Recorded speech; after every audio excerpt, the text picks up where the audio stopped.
Welcome to the Prime Authority, the official podcast of the Sim Madden League. Be great. Let's be great. Where we cover everything from sports, news, predictions, and more in our Madden Football League. Play our game. All right? Play hard, but stay poised. And now, here is the voice of SML, Primetime 000. Hello and welcome to the SML Podcast. This is, I don't even know what this is called really, but it's Primetime 000, and with me, as always, is the SML Nostradamus, our annual season prediction, playoff prediction. I'm Prime, and this is my guy Woods. What's going on, man? What's happening, brother? How we doing? Hey, man, I'm fired up. It's our final season of Madden 20. We're in the playoffs. You're not in there, man. How's it feel to be watching from the outside? My plan backfired on me, so it feels a bit weird. I thought I'd be making some noise with my rookie QB, but things didn't happen that way. You got a lot of heat for that trade and trading Baker Mayfield. Do you regret that move? No. Okay. And I'm only going to say it because and I call him the kid, when the kid started finally, when I got his short accuracy above, like right in the 80s, he stopped making silly throws, but I was winning the game 17-7, he got hurt. And then I lost 5 games without him, and then it's like, well, I'll say yes and no. That's when I regretted not having Baker, because I never lost Baker for any reason at all. Yeah. Baker was never hurt for me, and when I lost him for 5 games, that's 5 games that, let's say I went 4-1, I'm 12-4. Mm-hmm. I might have still been on the outside looking in, but you never know. So that part I regret, but I put a lot of pressure on my defense early because of the turnovers with him. Yeah. And you're never going to win like that. But I mean, it was good. I kind of wanted to move on from Baker. Not saying that having Baker would have been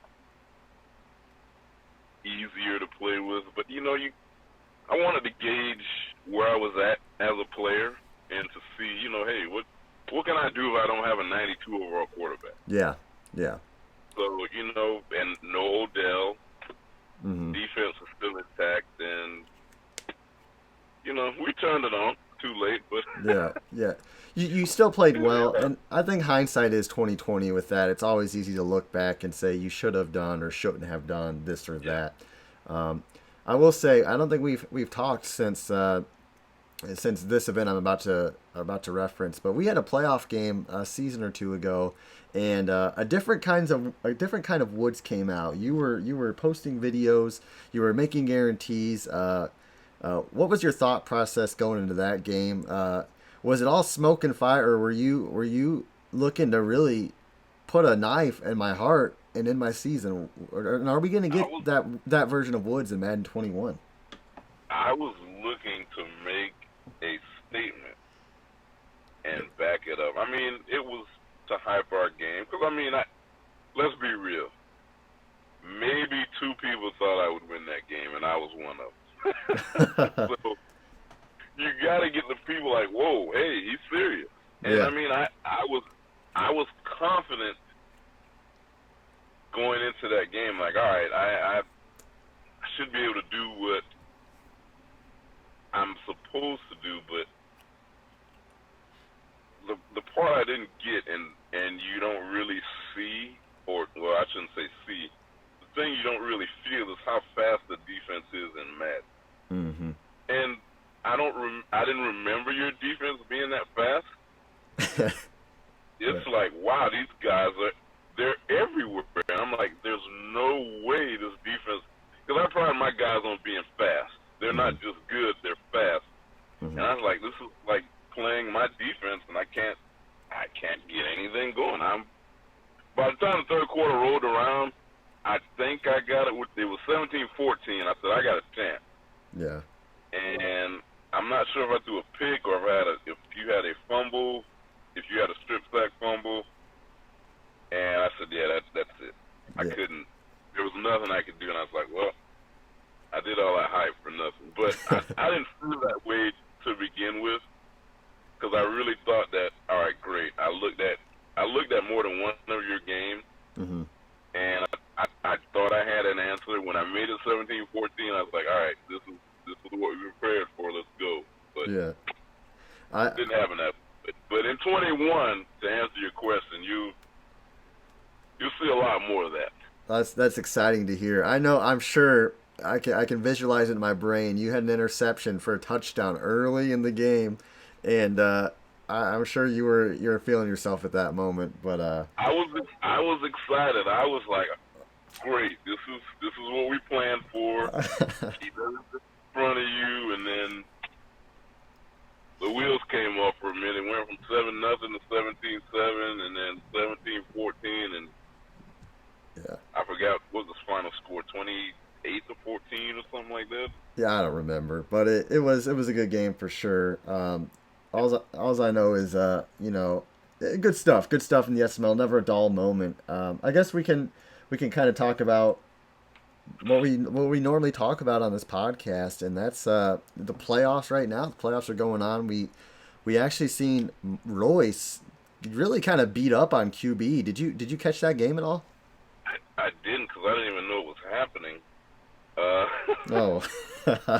looked at my phone and I saw, I don't know what's wrong with my stupid phone, but I got a Twitch notification that I think it was QB that was streaming. Yeah. So I clicked on it and I was like, it said stream no longer available. I was like, huh? Like maybe they didn't play. Yeah. Of course, I went to the Madden app and I think I saw it 24/7. I was like, wow, okay. I have to go back and watch it, but when I scrolled back through the chat, I guess maybe the game could have gone either way. A lot of guys were saying, hey, what are you doing, Royce? Why is QB being a Twitch whore instead of concentrating on the game? I saw a lot of those comments, and then you can tell when the game's pretty much over because the talking stops, and then you got guys talking about the next matchups and everything like that. So I have to go back and watch it. But games like that are always tough because I don't care if a division guy beats you 40-3 the first game, 38-24 the next game. There's always a chance that you're always going to have a chance. You're always going to have much more than a puncher's chance because you know that guy well. Right. Know him well enough to know, hey, if I stick to my guns and it works, and I can jump out to at least a 14-0 or 14-3 lead, you don't know how that can demoralize somebody because that's in their head too. Like we know each other well enough to know, all right, well, he's going to be looking for certain things, and I'm going to be looking for certain things too. And I'm assuming that's what happened in this game. I encourage you to go back and watch the tape, and I'm not trying to be critical because QB is a proven champion, but you can actually see him because he did live commentate, and that might have been his downfall or his demise. You could see him kind of unravel a little bit as the F-bombs began to be more common throughout the game cast. So Royce. Yeah, I'll go back and watch it when we're done. yeah. Just skip to the third quarter and it'll get good for you. Anyway, we got some other matchups going on in the AFC. The Jaguars and the Chiefs. What's your thoughts on that one? Boy, I thought with Dump losing Ramsey, and I think he lost a couple other guys that would hurt his defense. Mm-hmm. Apparently not, because he's had one of his better records this cycle. Yep. I think he went with 13-3. Yep. And 2 of those losses were to you. So I mean, that's Mm-hmm. That's very impressive. Corey's tough. Mahomes does let him down sometimes, but it is what it is. A quarterback's going to make bad throws every now and then, but I don't, with the way Dump's playing, unless McCaffrey gets hurt, I don't see Corey winning, so I'll pick Dump in that one. Yeah. So we'll do real quick the NFC wildcard matchups, and then maybe we'll try to predict a few more things here. Let's do the interesting. I think is an interesting one, and that is Dan He, who is probably a big favorite, is going to be taking on terrible two-step, an SML OG. The Rams. Do the Rams have any chance at all in this game? If he can get, I think his running back's name is Wagner. If he can get that running back going, which is, man, that running back's good, then he's got a very good chance. It slows the game down for him, and I mean Dan can play from behind. I know he doesn't like to, but if if two-step can get out to maybe a 13-0 lead, 13-3, and control the pace with the run game, then he has a shot. Yeah. But if he doesn't, because Dan's very smart, that game could get out of hand very, very quickly. And so you're predicting the Eagles, I would assume. Yeah, I'll take Eagles 28-13. Yeah. Yeah. And the other NFC matchup is Noel Overlord taking on Grams, who is back. He's back in the playoffs, and he's using Baker Mayfield. What's your expectation for that game? I have yet to receive the check. I have yet to receive the fruit basket for me clearing the way to get him back to the playoffs by trading him Baker Mayfield. Yeah. But he is right. They are a run-first team, but Baker does afford him some good plays in the play action. Baker is still a bit mobile too. I think the game, however Zeke goes, or if Zeke even doesn't go, he still has a shot now with a very good quarterback to make throws to Ross, Cooper. I don't know. I think he's got an X Factor tight end as well. Yeah. So, I mean, he's got a shot. And the key to Grams' winning is controlling French. And if you can control French, then you can kind of control what Noel does with the play action with Jameis, because if Jameis gets going, then he's not going to miss very many throws at all. Yeah. But I'll take Grams only because I've paved the way for him here. Yes. I'll take him 27-23. Wow, there you go. So that'll be a good game. Kind of a toss-up. Looking at the AFC then, for the divisional round, you will have I Got the Meats taking on Rolls-Royce. Last playoff time they met up, Royce won. Is the folding chair going to come out again, or what's going to happen? Man,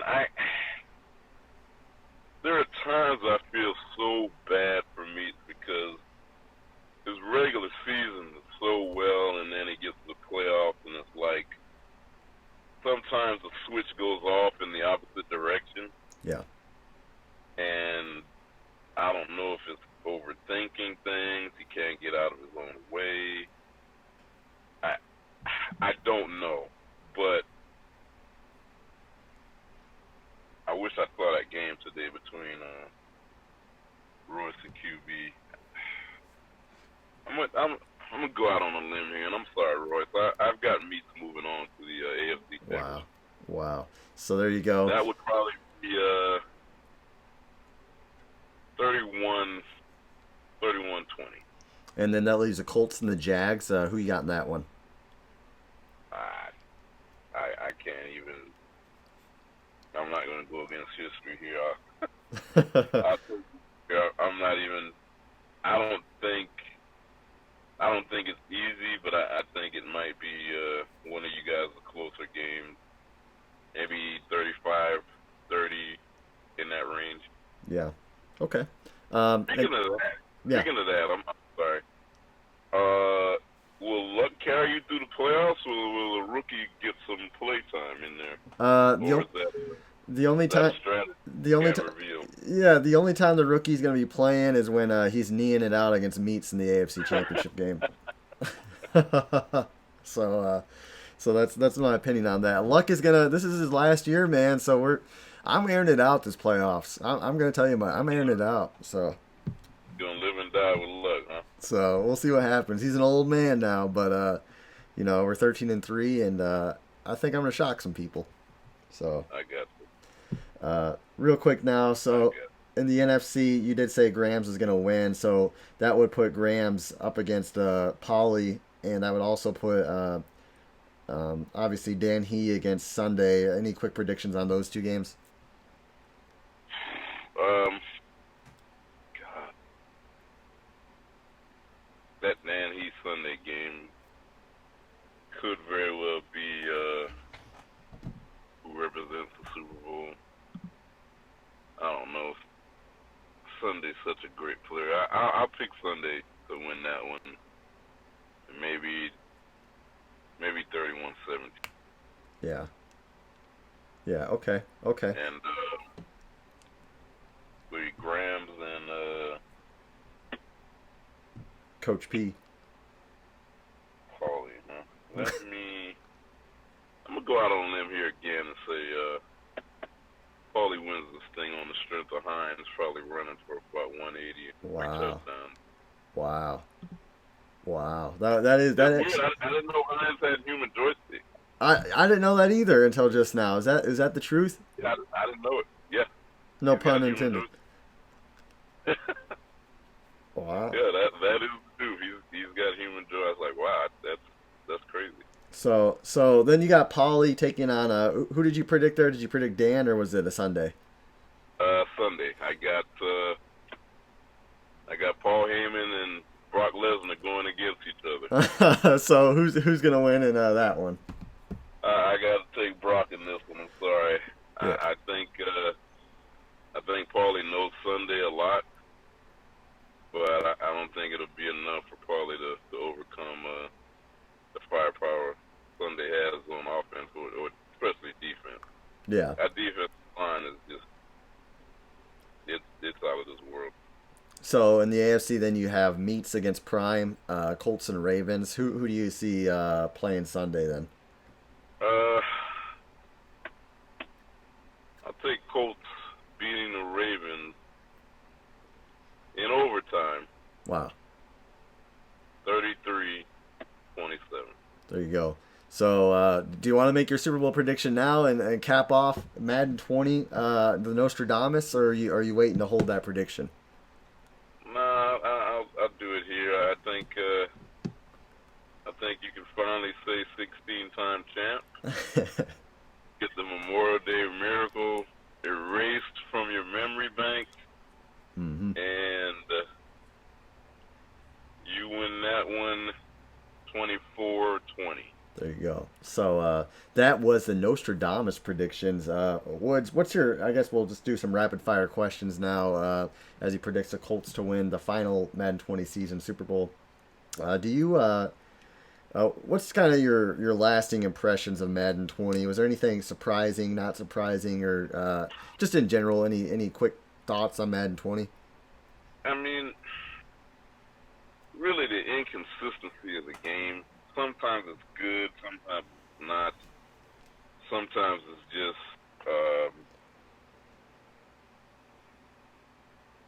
just bad overall. But I mean, the last thing I would say, just horribly inconsistent. Yeah. That would be my word for it. Yeah. Just horribly inconsistent. Because I don't want to say bad. Because I would like to think that 32 guys wouldn't play a bad game. We'll just call it inconsistent. There you go. That's a good way of putting it. So, final question I have for you, and then the mic will be yours for the last time of this cycle on this podcast anyway. Madden 21, will Woods hoist the Simbardi Trophy? Do you expect to win a Simbardi, your first Simbardi in Madden 21? In one of these 9, if we go 9 seasons again next cycle, Yeah. I will host the Simbardi Trophy between seasons 3 and 5. Wow. So there you go, man. That's pretty cool. Hopefully I'm just out of the league or something, in that situation. I took a break. So the mic is yours, man. Do you have anything to say or any predictions? It's been fun, guys, in Madden 20. Let's we kind of see what we're getting in 21, but I mean, let's be optimistic. Let's be open-minded that we've got a good core group of 32 guys, and make Madden 21 the best it can be, in our group here. Yes, sir. So there you go, guys. That was Woods, our Nostradamus owner, our Cleveland Browns owner, and who knows who he's taking to Madden 21, but he said he will hoist a Simbardi Trophy. He thinks he'll get one before the meets, actually.